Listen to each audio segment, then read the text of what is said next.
भएको छैन। साँच्चीकै पीडा छ मनमा।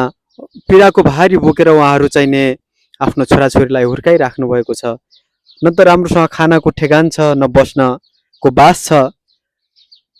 साँच्चीकै कति पीडा होला मनमा। हेर्नुहोस् त कति गाह्रो अवस्था छ।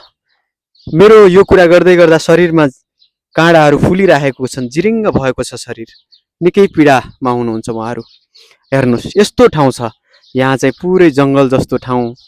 न त आफ्नो जमिन हो यो पुरै चाहिँ नि अब उहाँहरू बसिरहेको। पैसा छैन, म धेरै भएको भए धेरै दिन्थेँ है। यो सानो सहयोग राख्नुहोस्, फेरि भेटौँला। हस् ल फेरि भेटौँला। हस् ल है त, फेरि भेटौँला।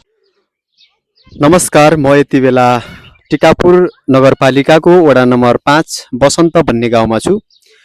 तपाईहरुले यहाँ दृश्यमा देखिराख्नु भएको छ उहाँहरूको पीडा, उहाँहरूको मर्का म तपाईलाई सुनाउन चाहन्छु। असाध्यै कहाली लाग्दो दृश्य यहाँ तपाईहरुले ब्याकग्राउन्डमा देखिराख्नु भएको छ। उहाँहरूको न त घर छ, न त बस्ने जमिन छ। यो सरकारको जमिन अथवा यसलाई सुकुम्बासी बस्ती भनौं। उहाँहरू यहाँ विगत 22-23 वर्षदेखि बस्दै आउनु भएको छ।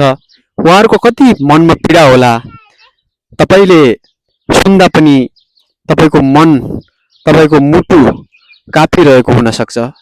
यहाँ पछाडीपट्टि रानी खोला भन्ने एउटा चाहिँ यो नहर छ, कुला छ। यो कुला पछि बर्सातमा आउँछ र उहाँहरूलाई झोला झाम्टा बोकेर स्कुलतिर दौडिनु पर्ने हुन्छ। हाउरी अस्तिको हाउरीले हेर्नुस् त घरको छानै उडाइदिएको छ। न त छानु छ, न बस्नको खानाको चाहिँ कुरा छ। धेरै गाह्रो अवस्था छ। यस्तो अवस्था साच्चीकै के सरकारले के हेरेर बसेको होला? यहाँका वडा अध्यक्षले के हेरेर बसेका होलान्? के उहाँहरू यो देशको नागरिक होइन होला त?